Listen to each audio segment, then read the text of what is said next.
I am very grateful for today session. मैं आज यहाँ पर आई हूँ। सर मेरे साथ ये होता है कि मैं छोटी छोटी बातों पे क्राई करने लग जाती हूँ, और फैमिली में भी अगर किसी को कोई बात बताती हूँ जो बहुत ज़्यादा मुझे लगता है कि मुझे हॉन्ट कर रही है, तो समटाइम्स वो जब कोई भी कन्फ्लिक्ट्स रेज होते हैं ना, तो वो चीज़ें मुझे as a taunting loved one से जो भी है या क्लोज वन है, तो वो मुझे वो बातें बोलने लगते हैं। तो कैसे अपने आप को स्ट्रॉन्ग करना चाहिए? प्रॉब्लम को ना थोड़ा डीपली समझते हैं कि आप कह रहे हो कि इमोशनली प्रॉब्लम होती है, यानी इमोशनली अपने आप को कैसे कंट्रोल करें। So what do you mean by that? मतलब एग्जैक्टली होता क्या है? सर मुझे इमोशनली स्ट्रॉन्ग होना है एक्चुअली में। जो मुझे बात बात पे रोना आता है, अगर मैं इफ़ आई से समथिंग टू माय मदर, वो उन बातों को समझती हैं, बट वो मेरे लिए उस टाइम पे स्टैंड नहीं लेती है जहाँ पे लेना चाहिए। और सेम ऐसे ही होता है, अगर कोई क्लोज वन है, कोई फ्रेंड है, उनसे कोई बात शेयर करते हैं, तो वो भी कहीं ना कहीं उस चीज़ों को ना सर टॉन्ट करते हैं that you are going through this.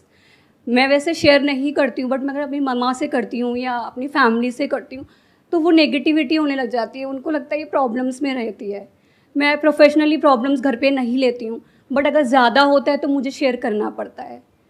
तो वहाँ पे अगर वो मुझे अंडरस्टैंड नहीं करते हैं, तो आई ऑलवेज क्राई छोटी छोटी बातों पे। मुझे ये अपने आप को हील करना है और स्ट्रॉन्ग होना है इसमें, क्योंकि ये मुझे फ्यूचर में भी बहुत ज़्यादा ना सर हेल्प करेगा, जो मुझे अभी लगता है बहुत एक्सेस हो गया है। देखिए, जहाँ तक मैं समझ पा रहा हूँ, जो प्रॉब्लम है वो ये है कि जब आप अपनी प्रॉब्लम किसी से डिस्कस करते हैं तो उस लेवल पे प्रॉब्लम नहीं है, क्योंकि डिस्कस करके तो आप हल्के हो जाते हैं। मतलब डिस्कस करने के बाद में यू फील लाइट, और आप रोने के बाद भी बेटर फील करते हैं। That is also not a problem. But the problem is कि जब आप कुछ शेयर करते हैं किसी के साथ में, तो बहुत सारी बातें ऐसी शेयर कर देते हैं जो भी अपने मन की होती है, जिसको सामने वाले लोग पकड़ करके सुनाते हैं कि तुम्हारी थिंकिंग बहुत नेगेटिव है, ऐसे मत सोचा करो, ऐसे मत किया करो, हाँ। ये मत बोला करो, हाँ। ऐसे नहीं करते, ये क्या सोचते रहते हो, क्या फालतू के थॉट्स आते रहते हैं तुम्हारे माइंड में।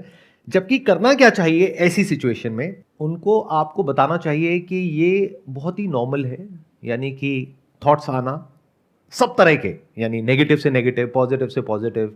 बट ऐसा होता नहीं है हमारे घर में माहौल। हमारे घर में क्या होता है कि कोई कितना भी अंदर से परेशान हो, बाहर से सबने एक मास्क लगाया हुआ है और सब अपने आप को ऐसे दिखाते हैं कि हमसे खुश तो कोई है ही नहीं।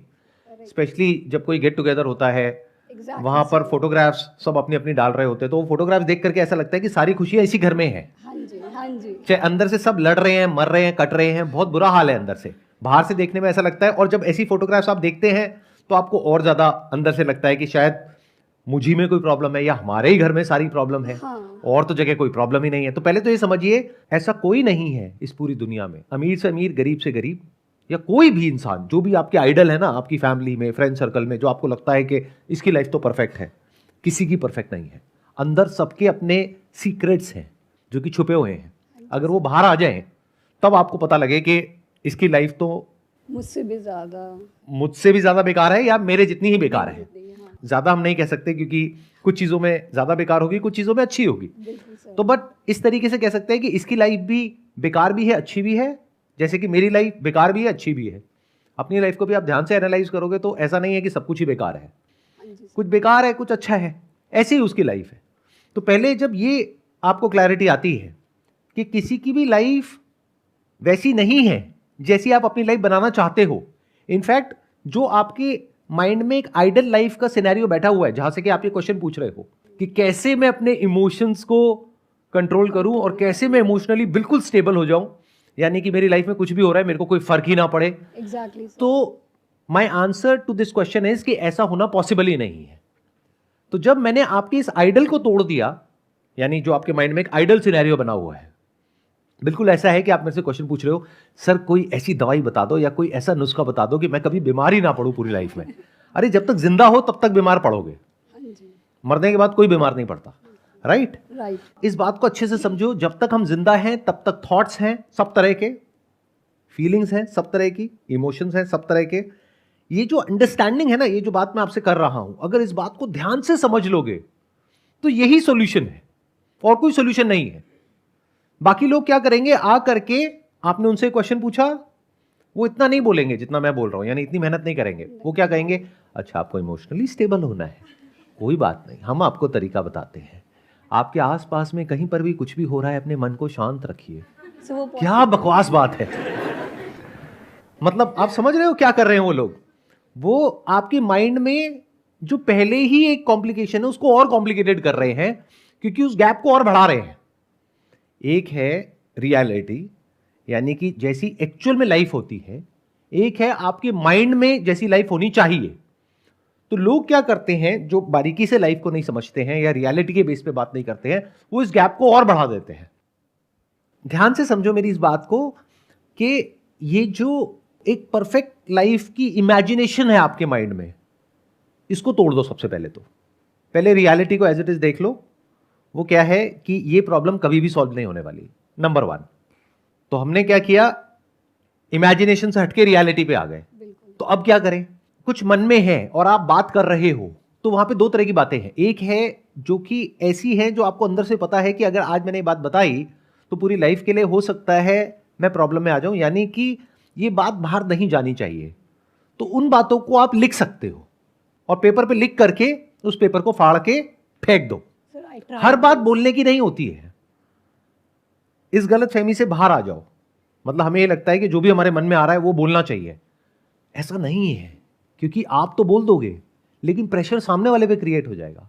इनफैक्ट अगर एक्चुअल में आप सामने वाले से प्यार करते हो तो बहुत सारी बातें नहीं बोलनी होती है, क्योंकि आप तो बोल करके अपना मन हल्का कर लोगे, बट आपकी जो मदर है उनके माइंड में एक हैवीनेस आ जाएगी कि मेरी बेटी के साथ में पता नहीं क्या हो रहा है, और फिर वो रिएक्ट करने लग जाएंगी और अब आपको उस रिएक्शन से प्रॉब्लम है।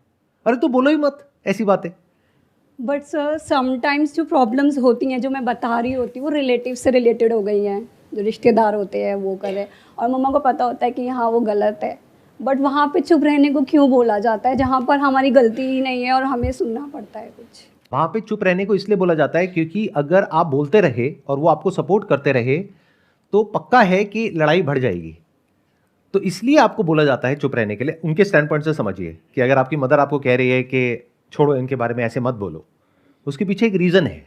क्योंकि अगर आप इस तरीके से बोलने लग गए किसी के बारे में, मान लेते हैं आप मैरिड हो और अगर आप अपने इन लॉज के बारे में कुछ बोल रहे हो जो कि सच है, यानी कि उनके अंदर कुछ कमियां हैं, किसमें नहीं होती है, सब में है, तो अगर ये बातें आप कर रहे हो अपनी मदर से और आपकी मदर वहां से कह रही है हाँ हाँ तुम बिल्कुल ठीक कह रही हो, और वो आपको बढ़ावा दे रही हैं, तो पक्का वो घर टूटेगा। बट अगर वो कहेंगी अरे छोटी मोटी बात है छोड़ो ना, क्या तुम इन बातों को पकड़ करके बैठी हो, हर घर में होती है, कहाँ नहीं होती, क्योंकि उन्होंने भी पूरी लाइफ देखी है, तो वो एक स्टैंड पॉइंट से सही भी कह रही है। क्योंकि the moment she entertains this kind of behaviour from your side, तो वो बढ़ने लग जाएगा, जिसकी वजह से आप ही का नुकसान होगा। तो वो जो कर रही है वो आप ही के फायदे के लिए कर रही है। बट हैविंग सेड दैट, ये जो मैं बातें कर रहा हूं ये बिना एक्चुअल में समझे कर रहा हूं कि एक्चुअल में प्रॉब्लम क्या है, किस लेवल की है। कई प्रॉब्लम्स होती हैं जो बहुत बड़े लेवल की होती है, वहाँ पर आपको लड़ना भी होता है, वहाँ पे स्टैंड लेना होता है, वहाँ पे आपको क्लियरली सामने वाले को बोलना होता है, पीछे से सपोर्ट को गैदर करना होता है, बहुत सारी चीज़ें होती हैं। बट वो तब है जब प्रॉब्लम एक्चुअल में बड़ी है। बट बहुत बार क्या होता है कि प्रॉब्लम बहुत छोटी होती है। अभी बड़ी और छोटी कौन डिसाइड करेगा कि बड़ी है छोटी है, क्योंकि आप बोल दोगे मेरे लिए तो ये प्रॉब्लम बहुत बड़ी है, और सामने वाले यहाँ पे हो सकता है कोई और बैठी हो या बैठे हो, वो सुन करके कहें कि ये क्या प्रॉब्लम है, मतलब खाने को लेकर के बोल दिया कि खाना बढ़िया नहीं है, ऐसे कोई बोलता है क्या मुंह पे? देखा जाए तो ये प्रॉब्लम बहुत बड़ी है, देखा जाए तो कुछ भी नहीं है, समझ गए? तो ये बड़ी छोटी भी आपके अपने माइंड में ही है। तो पहले अपने माइंड में फिक्स करो कि बड़ी क्या है और छोटी क्या है। वो कैसे होगा?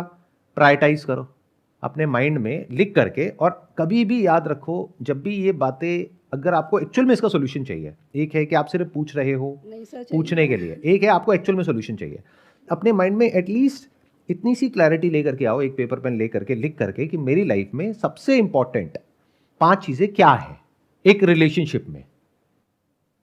तो अगर वो आपको क्लियर है, तो अगर उस पर कॉम्प्रोमाइज हो रहा है तब आपको लड़ना है, बट अगर बाकी की 100 चीजें हैं तो आपको इग्नोर करना है। इसका उल्टा होता है बहुत बार, क्योंकि ये क्लैरिटी है ही नहीं हमारे माइंड में, तो जो छोटी छोटी चीजें हैं उसके पीछे हम लड़ते रहते हैं, और जब कोई बड़ी चीज हो जाती है तो हमारे अंदर एनर्जी ही नहीं होती है लड़ने की, क्योंकि सारी एनर्जी उन छोटी छोटी लड़ाइयों पे निकल चुकी होती है। बहुत बार क्या होता है, मैंने देखा है घरों के अंदर सिचुएशंस होती है जहां पे लड़ना चाहिए और कोई लड़ ही नहीं रहा है, कोई कुछ कह ही नहीं रहा है, कोई बहुत बड़ी गड़बड़ हो रही है, सारे चुप बैठे हैं एज इफ के कहीं कुछ हुआ ही नहीं है। ऐसा क्यों होता है? क्योंकि हमें एक क्लैरिटी नहीं है कि क्या एक्चुअल में बड़ी प्रॉब्लम है और क्या ऐसी है जिसको इग्नोर करना चाहिए। और ये आपको खुद अपने लिए ही लिख करके क्लियर करनी होगी, क्योंकि हो सकता है मेरे लिए जो प्रायोरिटीज हो वो आपकी प्रायोरिटीज से बिल्कुल अलग हो, किसी और की बिल्कुल अलग हो। कोई वर्किंग वुमेन है, उसकी अपनी अलग प्रायोरिटीज है मैरिज के बाद में, कोई वर्किंग नहीं है तो उसकी अपनी अलग प्रायोरिटीज है। तो वो क्लियरली डिफाइन करना होता है और लिख करके करना होता है, क्योंकि माइंड में करोगे तो उलझ जाओगे और फिर आप एक लूप में चले जाओगे जिसको ओवर थिंकिंग कहते हैं। बार बार एक ही चीज सोचते रहोगे और उसमें से बहुत सारी चीजें ऐसी होंगी जिसका रियलिटी से कोई कनेक्शन ही नहीं होगा, कुछ भी इमेजिन कर रहे होगे। अच्छा उसने ऐसा बोल दिया, इसका मतलब ये तो नहीं है, कहीं वो ऐसा तो नहीं सोच रहा है, कहीं वो ऐसा तो नहीं सोच रही। आपको कैसे पता वो कैसा सोच रहे हैं? उनसे फोन करो, क्लियर करो कि भाई आप ऐसा सोच रहे हो क्या।